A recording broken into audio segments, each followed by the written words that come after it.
Hi, everyone. Thank you so much for taking the time to hop on today's webinar. We know you're all extremely busy, therefore we really appreciate it. Today, you're going to hear from the founder of Ball City Basketball Academy, James Ballstaedt.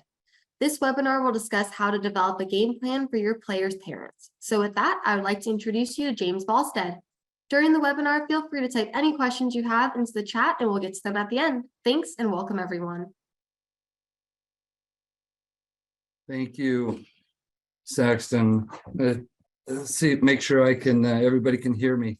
I'm going to give you a precursor apology that I'm sitting in my office at the school, and you're probably going to hear a bell ring in the background in just a little bit, and I'll try to mute it from my side as best I can. Just a quick thought about where I sit with this. Parents are such a key part of youth athletics now. We hear all of the stories. I need to share my screen here so we can get going. But we have an issue. I think we all know. We hear a lot of stories about what happens with parents in youth sports. And let me start this. Sorry, I'll get it going. Here we go. Everybody see that screen, hopefully. Good morning. You're now begin at 1 minute and 15 seconds. But I'm a father, and I was before I was a coach. And I've learned as a dad and a parent, a sports parent, the importance and impact that has. One of the reasons I love sports, and probably a lot of us are similar this way, is that sports is a great way to teach life lessons to our youth and to our kids. We learn difficulty, we learn disappointment, we learn how to win, learn how to work hard, all of those things. The thing that we see happening now in our day and age, and you can see what our youth deal with. There's a lot that go on with our youth. We hear people talking about how kids are soft, and I'm a firm believer that there's certainly a lot of kids that are soft. The problem is, I think we as parents are making it easier for them to become that way. We're not allowing them to have difficult interactions and do hard things. And obviously, it varies in different areas around the country, and we all may live in different areas, and we have different socioeconomic situations. But as parents, we're taking away the opportunity for our kids to struggle sometimes. That often happens. The good news is that sports can provide that opportunity to learn those life lessons.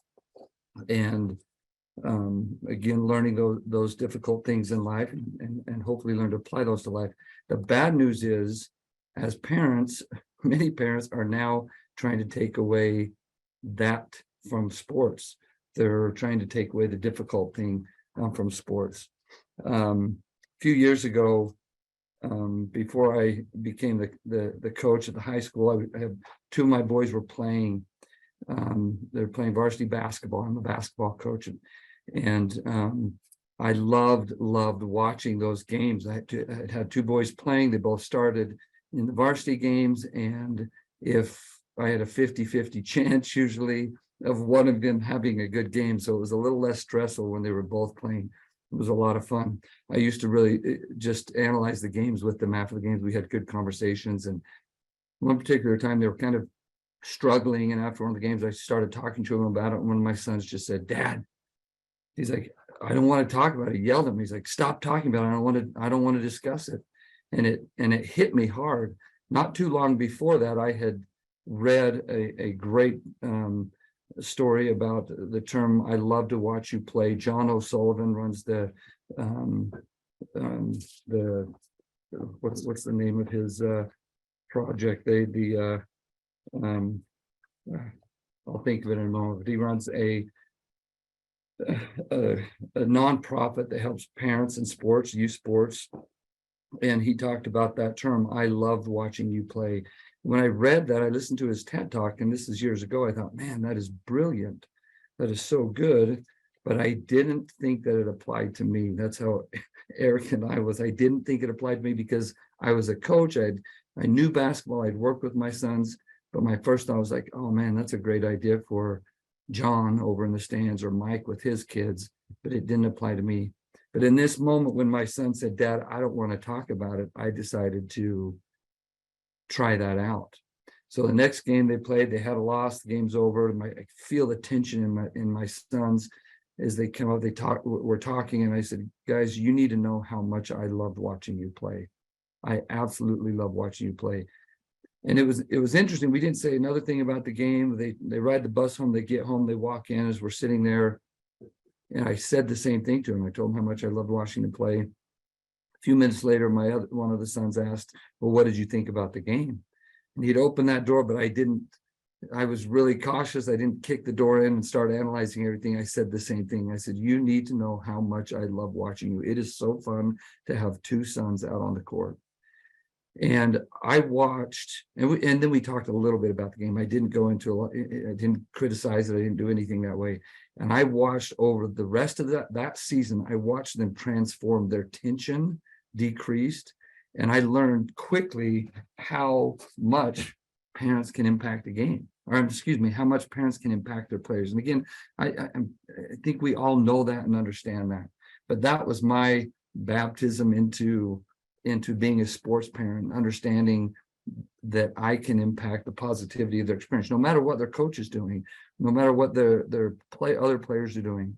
As I sat in those stands, I understood there were issues. I had frustrations with some of the parents. I had frustrations with the coach, the offense they were running, all of those things, but I was smart enough not to complain and talk to the other parents about it. Or more importantly, complain and talk to my kids about it, which we'll talk about in a minute. We've all seen it. It's great sports parents. I love these sports parents. We see them yelling from the stands, yelling at the refs, yelling at the coaches, all of those things. This one, hope you all saw this last weekend, the Super Bowl. I think it's Donna. I think her name is Donna, the mother of two Kelsey boys. They're just amazing. Look, you see the contrast. One won the Super Bowl, the other didn't. And she loves them just the same, I'm sure. We see all of these things, right? These scary things in the news, fights at Little League games. Again, more fights. A mom accused of fighting a coach. That fortunately hasn't happened to me. I hope it doesn't, but these things happen. How about this? There was a recent one in my area. We saw there was an altercation in a basketball game, but again, we see it in the news far too often. Parents fighting coaches, parents fighting refs, parents calling for coaches' jobs to get them fired, all of those things. I mean, we see it way too often in the news. One of the things that's interesting, though, is I talk to parents and see what's happening. We see there's the extreme that goes on, the violence, the physical altercations, the verbal altercations, the threats, all of those things happening. And I think a lot of parents think, wait a second, that's crazy, but I'm not like that. I'm not gonna do that. I'm not that bad. But I think they forget that the subtle side of things can be just as damaging to a kid's experience and a child's experience in their sport. Some of those subtle things, complaining to other parents, complaining to the kids, yelling at other players, or yelling at their own players in the game. And we see that all the time. Those type of things put stress on kids, put the stress on their performance, and their experience on a team can be changed. Yelling at refs, yelling at coaches. Those subtle things can be just as damaging if we're not careful. And again, I think we all know this. And the important part of this is, how do we handle that as coaches? I believe we're in a different time now that requires us to be able to have a plan. We need to have a plan with our parents to help them participate. They're part of it, but we need to define it. Now, I'm going to go through a couple of these keys in developing a plan each of you as coaches are different, right? Your parents are different. You're in different sports, you're in different areas. And so you're going to have to determine what works for you. I'm just a big advocate of having a plan and understanding how to make that work for your parents, to make it better for these kids. So knowing your parents, I think, is a key part of it, educating and communicating with them, and then choosing your battles with the parents, which is essentially also choosing your team. And we'll go through each of those. Let's talk a little bit about what parents we have, right? We all know them. Hopefully we know who our parents are. There are a lot of different types of parents out there. I love we have some pretty amazing parents in our program here. We all know the helicopter parent that's been there for quite some time. They love to hover over everything, protect their kid. I remember I was at a youth tryout a couple of years ago, and I was talking to a kid. He's an 8th grade kid, and I'm standing, close to his face, talking to him. His mom's on the ground tying his shoe just before he goes into his tryout. And I knew them pretty well, and I jokingly said, "Hey, maybe a little advice is not have your mom tie your shoe for you before you go into play." That's kind of a striking issue from a coach's perspective. And we joked about that as a parent, but again, these helicopter parents they're everywhere. The new term, you probably all heard it, lawnmower parents or snow plow parents. I'm sure it's referred to a few different ways. That way, I think this is what I see a lot of, particularly in the high school programs. These parents who are more concerned about preparing the path for their kid than they are concerned about preparing their child for the path. There's an issue, the grass, they're just going to mow down a path for, hey, it's going to be okay, everything's okay, or snowplow through all of the difficulty. Something happens on the team or in school. Again, this doesn't just apply to sports. They want to clear the path and make it easy. They want to solve all of their problems for them. I think we see a lot of those parents around, and it creates a lot of issues. And then, of course, we have great examples of parents, supportive, positive parents, the realistic parents, understanding really what they're doing. It's interesting for me as I've done this for some time now. I see these parents, and now I'm on the back end of it. I have 4 sons, as I said. I have 1 left at home, and I love watching his games. It's so much more fun to me. I'm less stressed. I understand the true value of what they're doing. And a lot of these parents that I've dealt with and we see in sports, many times the cooler heads are those who have, they're on their last child. I apologize. They're on their last child, and they understand the true value and what's happening with their kid. They're not as stressed about it. Some of the red flags you see with parents, again, we've all experienced this. They oversell their kid. They're complaining. They're negative.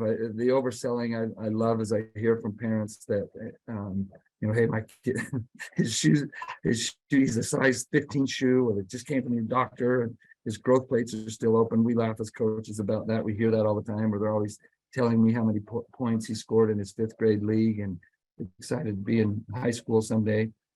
They're complaining, they're negative, they value the wrong things. And we'll talk about that a little bit. Just what's important to them, from scoring points to, all of those things, as opposed to just working hard and getting out there. It's always a red flag when parents are bad-mouthing their coach or other players. Experiences they've had in other programs. That, again, always a red flag. The yelling at ref side of it for me is a big deal. We have some rules in our program that we work with parents on, and that's a big red flag for me. I was that guy. I did that a lot when my kids were younger and figured it out. The refs are part of the game. We'll talk about that a little bit. Harder one is as parents yelling at other kids. I think these type of parents, as you get to know them, you need to understand where they're at and meet them where they are. Like, you're all in different, again, programs, different sports and different levels. How do you know? Knowing who they are, helps you understand your player. You understand what they're going home to. You understand the comments or the conversations their parents are having. You know, I can walk into a high school basketball gym, and maybe even other sports, and many of you are, I'm sure, this way. Give me 15 minutes in a practice, just watching and observing a practice, and I can tell you, I can point out the kids whose parents have an issue with the coach and have talked to their kid about it. You just see it. You can see it in their body language, how they interact with the coach. Those things are critical. And again, understanding who your parents are, I think helps you be able to deal with your player a little bit more and meet them where they are. You know what you're dealing with. Now, as you form your plan, your parent plan, the education and the communication is certainly the key part of this, probably the most important part of it. You want to know your parents, but you need to be able to educate them on what their role is. Again, in the different programs that you're in, you'll have to decide what you want your parents' role to be. But it's critical to make it clear and concise. When we talk about this with our kids or with our players and with our parents, when I teach my players their role on the team, we talk about knowing their role, believing in their role, and starring in their role. And if a player isn't doing that, if he's unwilling to play in his role, then he doesn't play, right? And from a parent perspective, if a parent can't participate in their role or perform their role, essentially they don't play, which in turn means that their kid doesn't play. Now that's getting into it a little deeper, but being clear and concise about what their role is such a key part of creating your parent plan. You know, describe that. You want them to cheer, you want them to fundraise, you want them to help in communication. You have a team mom or team dad or whatever it is, whatever their roles are, spell it out clearly for them and then communicate it with them. Help them be a big part of it. I think that as you communicate it, educating them about how a parent is impacting their kids' experience is so critical. Telling stories about it, helping them see what it's like. Like my experience of when I listened to that TED Talk and I thought it was great, but I didn't think it applied to me. And then all of a sudden I had that experience. I was like, man, I'm an idiot, which most people already knew, but I was like, man, I've got to be better about that. So helping parents see clearly what their communication or what their actions are having impact on their kid. We do that in parent meetings. You know, one of the things I spell out clearly with our parents in our parent meeting, one of the first things I write on the board when they come in first year in high school, and every year we do this, I write, in NBA question mark, NCAA question mark, and then I write fathers. Steve Isles, please come to the front office. 36. Parent or members of society 36, or however many kids we have in the program. Husbands 36, and we know that is who we have in our program. That's what I'm coaching to. I'm not coaching them to be NBA parents or players or NCAA players, coaching them to be fathers and members of society, leaders. And so that helping parents understand what you're doing, that helps them see where their role falls in. So that education is important. I talk a lot about how their communication to their kids will impact their experience. I am absolutely a firm believer that a player's experience, whether it's positive or negative, has so much to do with their parents, often even more than what the coach is. I could be a jerk and I can be mean and yell and all of these things, but the player can help, or excuse me, the parent can help their players experience and understand that differently.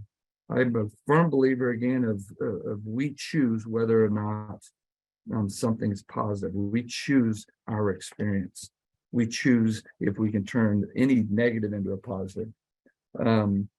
In those parent meetings, spelling out clearly what your expectation is again critical. We have a good example of that. We had a situation where parents were yelling at refs. We had a youth team. I use this story a lot. A youth team. We had the ball. We were up one. We turned it over. The other team ran a play, and there was an absolute clear foul against our guy, moving screen. They went in and scored. The ref was embarrassed about it. The ref actually talked me out the game and apologized. I was laughing because it's a summer league game. It's a freshman game. It's not as big of a deal. Parents were going crazy. So I share that story as I talk to the parents, and then I ask them the question, whose fault was it that we lost the game? Was it the ref that missed that call, or was it your kid that turned the ball over when we had a lead in the ball? And I use that from a standpoint of there's so many little things that happen in a game. The refs, I guarantee you, the refs your player will have more turnovers or missed shots than the ref has missed calls. So I try to help our parents understand that the refs are part of the game. We all like to blame the refs, but from a yelling perspective at the refs, that gives our kids, when we're doing that constantly, it gives our kids an out, an excuse of poor performance. So that's a big thing that I preach. One of the other things that I, in my communication with parents, I usually demonstrate, I won't do it as loud here, but I usually demonstrate, what if I coached your kid or your son like you yell at the refs? Jimmy, you suck. How could you miss that layup? You're terrible. Can't you see anything? You're right in front of the rim. That's a simple layup. How could you miss it? That's easily your shot. You know, those type of things, those are the things that they're saying to refs. And I'll use that as an example again, just to, from an education standpoint, just to flip that mindset and understanding of how they think about those things and how they think about refs. One of the other ways we help parents learn their role is we run youth teams. And I share with our parents, I'm very open with our parents from 4th grade to 8th grade, that we're developing their kids. We're helping them prepare to play in high school. And at the same time, we're helping develop them as parents. We're helping them be able to understand their role and what it means to be a good sports parent, to help their child have a good experience. And we want, just as their kid, if their kid doesn't develop properly and isn't at the level he needs to be to play in a high school team, the parent isn't developing properly, I'm not going to bring the child into our program if I feel like that's going to create more of an issue for the other kids. We're not just, we need to think about the full program. I think the other, or maybe a good example of that, there was a parent years ago, he's actually a senior now. Tomorrow night is his senior night. And his dad, I joke with his dad, I tell this story a lot. When he was in 8th grade, his dad was so loud and so mean and verbally abusive to refs. And I remember I was at an 8th grade game watching him, and after the game, I went up to him, put my arm around him, and I said, "Hey man, you've got a year to figure that out." And he said, "Well, what are you talking about, coach?" And I said, "If you're going to yell like that at refs, I'm not going to keep your son on our team next year as a freshman." Like, "Oh, coach, I promise I'll get better." That whole summer, he was sending me videotape of him sitting away from the game up in the stands, just being cheering positively. And we've had several slip ups along the way, but he recognized that concern. And I saw it as an issue. I watched his kid. I saw it impact his son. I saw it impact other players on the team. So that was a big deal for me as a coach to help work through that. Again, that's critical, educating your parents on what their role should be. I have up here again, building support and building fans. Find your parents that get it. Find the parents that understand what's happening. You know, and then arm them with information. Talk to them a lot. Help them understand what you're trying to do, because they spread the word. They help educate other parents as well. When I sat in the stands before I was the coach, I sat up there, like I said before, having the same concern of what's happening. I would listen to parents complain. I was smart enough not to talk to my kids about it. But then I became an assistant coach, and I moved down to the floor, and I sat there. I'm like, oh, I get it. I understand what's happening. And as I turn around in the stand and look at the dads yelling, I left my friends behind, I could say to them, whoa, no, hang on a second. There's a system here. There's things that are happening here and I firmly believe that if every one of those parents could sit in every practice, sit in the coaches' meetings. They would get it. Maybe not all of them, but most of them would get it and say, okay, there's a process. They wouldn't agree with it. Not all of them would agree. They would all want their kid to play more, as always. But they would say, okay, there's a system here, and I think it takes the edge off. So as I started talking to those parents a little bit more before I was the head coach, I could see that helping them understand, look, we're talking about things. There's things that are happening in the locker room and in practice. You have no idea what's going on, but there's a system to it. And then when I moved into that head chair, it was a pretty big awakening of like, oh man, this is real. And again, when I hear a dad or hear the frustration of a parent, or I hear a mom yell or any of that stuff, I don't look at them like they're the crazy ones. I get it. I understand what they're thinking because I've had those emotions as a dad and as a coach. But finding those parents who can be on your side and understand the role, that fulfill their role really well, you need to arm them with information and let them be up there spreading the word to the other parents. It's a big part of having a plan for parents. The last one, picking your battles and picking your team. You know, every one of your players are at their own level. They're at different levels and they're developing. Parents are the same. I mentioned this earlier. Sometimes parents, it's their first kid and they're so psyched and excited and they don't know what it's like. They're stressed. They have all these emotions. And then you got a parent who's had 3 or 4 go through it and like, oh yeah, it's another game. It's great. It's having fun.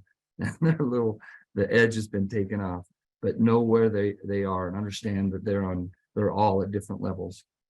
Making sure that the appropriate things are corrected, right? Like helping them and doing it at the right time and in the right place. I think I had a situation in a summer game a number of years ago now, where this dad was so loud. I was newer as a coach. The dad was going crazy in the stands, and it was quieter gym. He's going crazy. I leaned over to his son and I said, hey, just so you know, as soon as your dad shuts up, I'll put you back in the game. And he laughed at me and I laughed back and I said, I'm being serious. And pretty soon he turned around and told his dad to be quiet, and he went back in the game. Now, I would never have done that in a varsity basketball game in this season. I did that in the summer, so I think that was an appropriate place. And I talked to the dad about it, and I had a relationship with him that we could kind of joke about it a little bit after. But understanding the right time and the right place to do that, I think, is important. Having a hard conversation. I mean, I tell my kids that I will never lie to them. They're asking questions. I'll try to be kind, but I don't sugarcoat it. I want them to understand what the true value is. I think understanding that, knowing when to have that hard conversation is critical, and not just glossing over it. I think we parents need to understand what you're thinking. I think that helps a lot, but being willing to have that hard conversation is critical. I had my first year, there was a dad that liked to text me ideas about offenses we should run, and strangely enough, every text I got had an encouragement for his kid to play a little bit more. I thought it was funny. Towards the end of the season, I had a text from him, and I didn't respond to it. The season was over. And he called me, and we were chatting about a couple things. And he asked me if I'd gotten a text, and I said I did. And I said, the season's over now. Do you have some time to talk about it? And he said yes. And I told him, I said, look, and I had time to think about this. I didn't just come up with it on the spot. I just said, look, the arrogance of your text was only overshadowed by the ignorance of your advice that you gave me. He said, oh, well, James, what are you talking about? I mean, I'm not arrogant. I said, wait, it's okay. You wanted to talk about this. And I just said, I said, why would you ever think it was okay to text me advice for a game that we should be playing your son? I said, you've never played basketball. You told me that. Why would you think that was okay? Well, I just thought. I said, no, that's arrogance. It's okay. I still love you. You're a great guy, but that is absolutely inappropriate. And I said, you see your son an hour and a half every week in a game, and I see him 3 hours every day with 20 other kids in practice. So there are a lot of things that we're we're working on making decisions on. So that conversation, we joked about that. That player graduated the next year. He had another son come through the program for 4 years, and we've had a good relationship. And he would even bring that conversation up a few years later, joking about, hey, if you need any advice, let me know.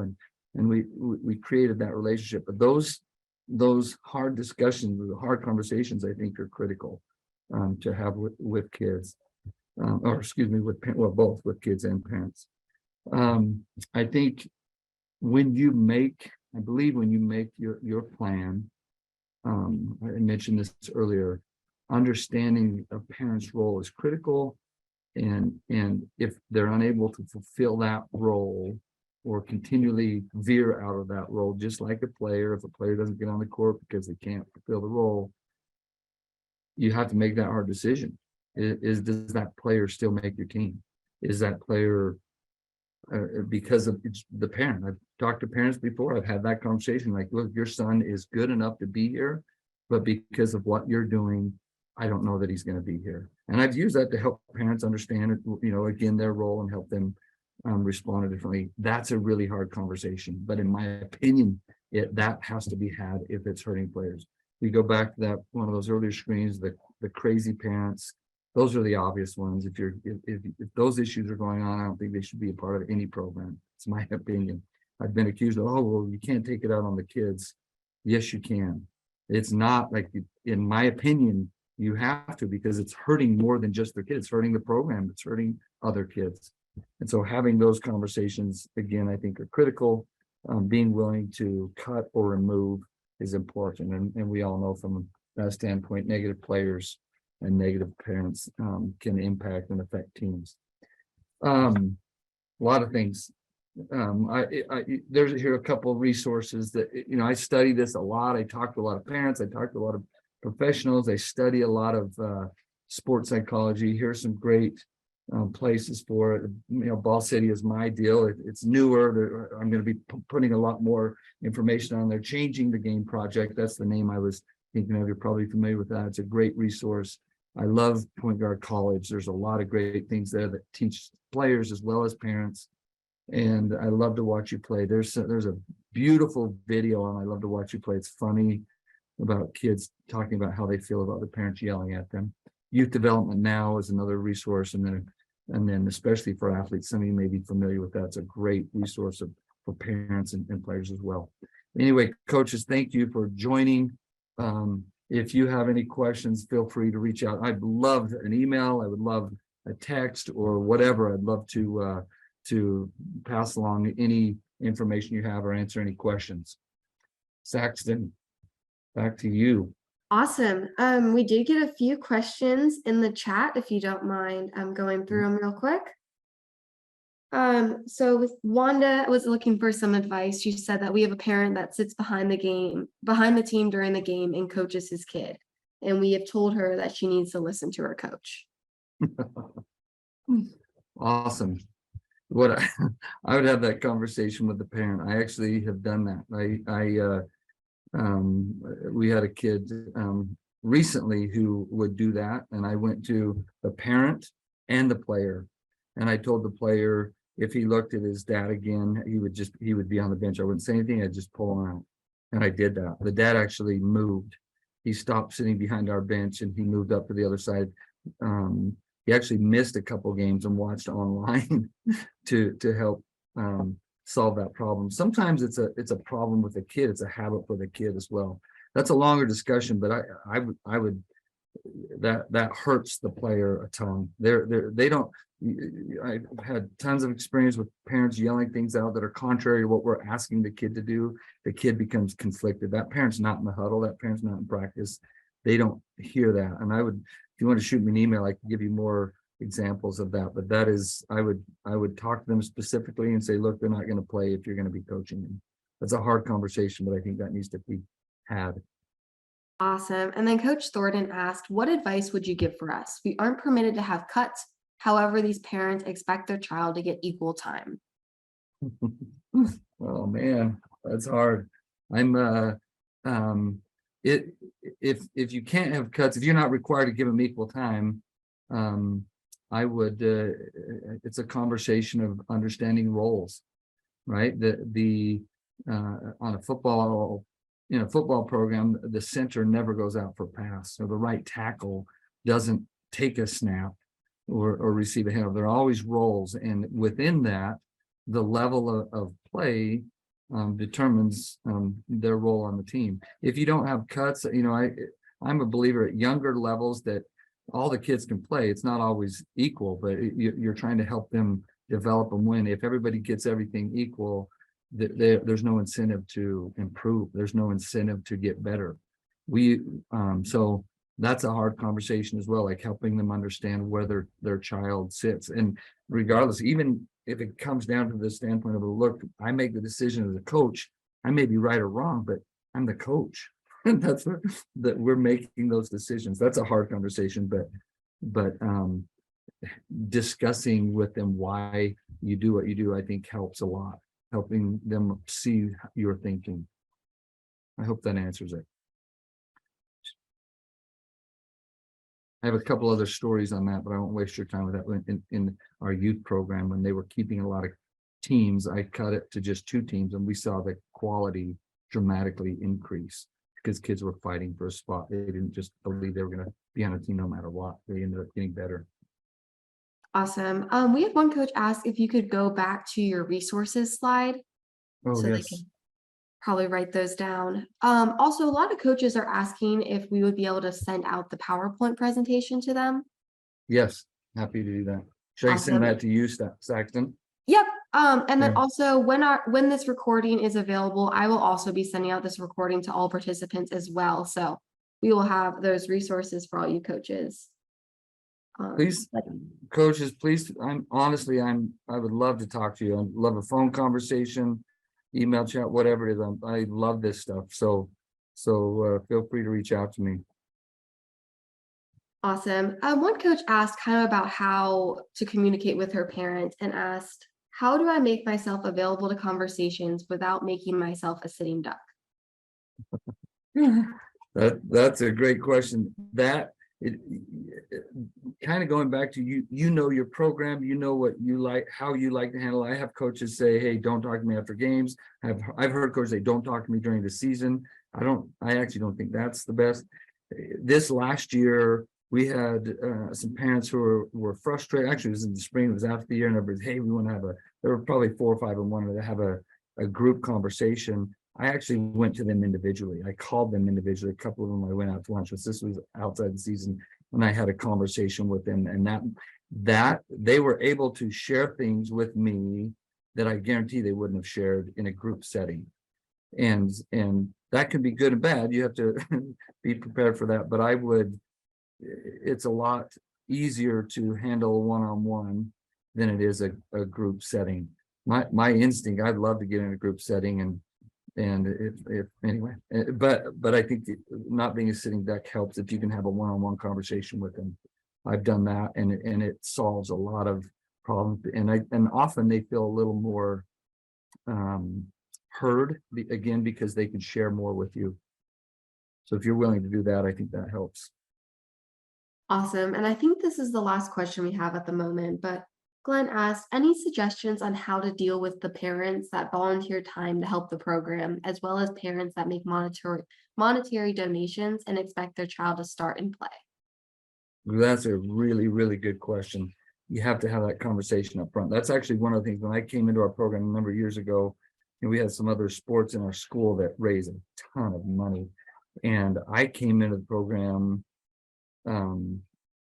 with a budget and saying we only want to raise this much money, and we're not asking individual owners to do it. Some of them do, but when it's spelled out, it makes it a lot easier to make sure that they understand that we're just doing this to get by, right? We're not raising an enormous amount of money. And I don't know if you're in that situation, but having that conversation up front with parents in a preseason when you're doing the fundraising, parents, please understand and know this in no way translates into playing time, whatever. And everybody believes that, but they also don't believe it.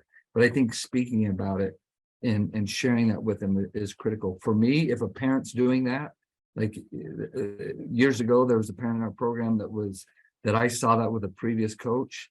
I didn't keep that kid in my system when I came in. And that's hard. I need to be careful of that, but I could see that. And he wasn't good enough in my opinion anyway, but that's a red flag. That's one of those red flags. Like and if they are, you go to them and say, hey, you just, so you know, this doesn't translate to anything. And that's part of that, again, defining their role. I hope that answers it. Again, happy to discuss offline with more details. Awesome. Well, I think that's the last question, but lots of thank yous in the chat and a lot of appreciative coaches. But awesome presentation. We greatly appreciate you being on the platform today, Coach. Thank and you. thank you to all the coaches who are able to join today as well. Thank you, everyone. Good luck. All right. Thanks, everyone. Have a great rest of your week. Bye-bye.